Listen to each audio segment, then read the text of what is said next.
So the original aim of this project was to be able to have something that was mobile. Unfortunately, the power supply that I'm using is not powerful enough. It doesn't have enough energy and can't supply enough current for the electric motor, the servo motor, and serve as an on-the-go host for the phone. So what I ended up having to do was use just the wall mount power supply, and I'll show you that in a second. But what happens when I connect the 9-volt battery as the power supply for this unit, and I run my application here, it's I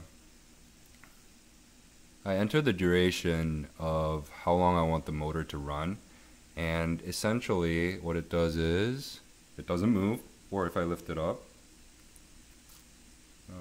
let's try that one more time. Yeah, it just doesn't work because it's not powerful enough. And I'm running two 5-volt circuits coming out of the microcontroller, the IOIO board. So let me show you what happens when I attach the wall mount power supply.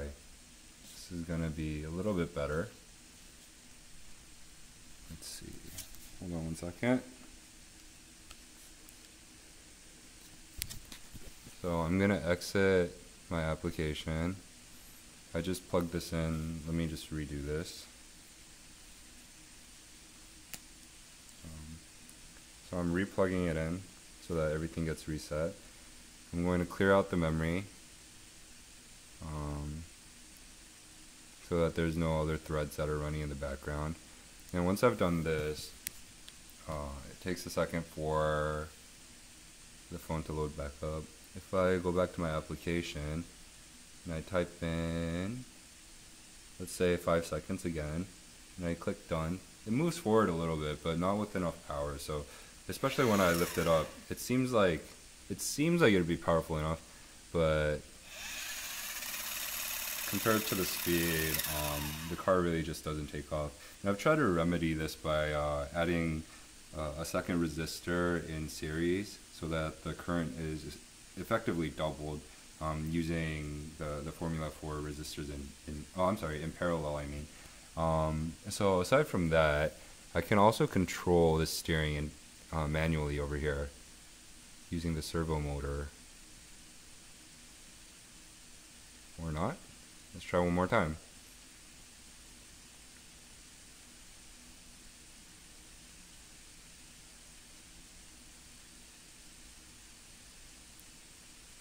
Huh.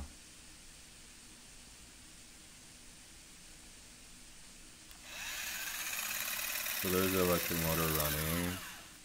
And then I'm going to try to control this servo motor manually. Oh, one of the pins was pulled out.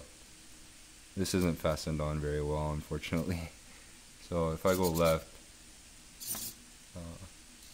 right now what's happening is I'm trying to manually control the servo motor, but then the linear regression is causing it to look at what's being captured by the camera and adjust accordingly. This will be fixed with the restarting the application. So bear with me for a second.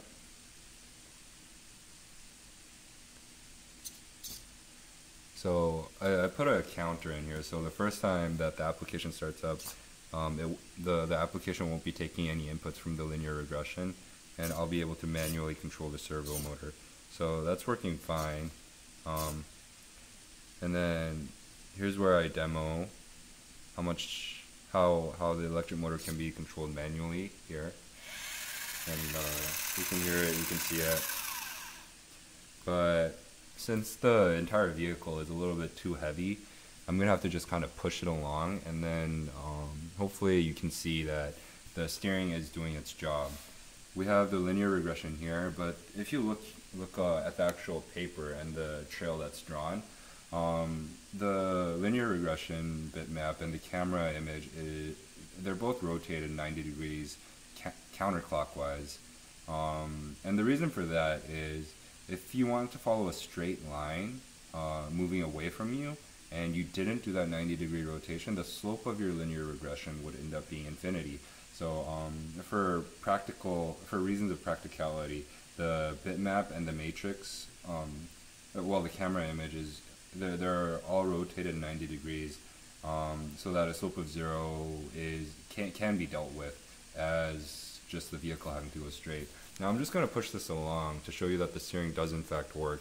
I think if the electric motor worked, this would be completely autonomous, but here's a little bit of help that I'm giving it. You can see the linear regression, the line readjusting itself, the scatter plot. And in addition to that, the steering mechanism, the servo motor is trying to follow along. And the servo motor updates its angle every 100 milliseconds, so 10 times a second. So it's better to go kind of slow. In addition to this, you can see that the bitmap, the lower bitmap, in which the linear regression is run on, that's discretized. So it's a binary image, black and white. If something in the image seems kind of white or bright, then it's given a value of just all 255 for the RGB values. And we can see once again that the steering is adjusting. If it's kind of dark, then it's given RGB values of 0. So the threshold, which is kind of heuristic, and I just randomly chose this number, but it was all 100s for RGB channels. And you can see how the steering is once again adjusting itself. And I'm just pushing it along. And then we reach the end of the white piece of paper, and you can see how on the bottom bitmap, the binary image, it's a little bit, we have a bit of noise. So as for how to deal with that, I'm gonna have to come up with a method, but for now it seems to be working. Just a white piece of paper and a black trail, discretized image, linear regression, and auto steering does work. Unfortunately, I'm not going to be able to have it fully automated where it's driving itself, since the power supply is connected to the wall, first of all, and second of all, the electric motor isn't powerful enough. I can't put enough current through it without short-circuiting my microcontroller. So that's essentially a summary of all the objectives that this project set out to do, and then anything more than this is looking to add on more features for more robustness. And yeah, so that's it.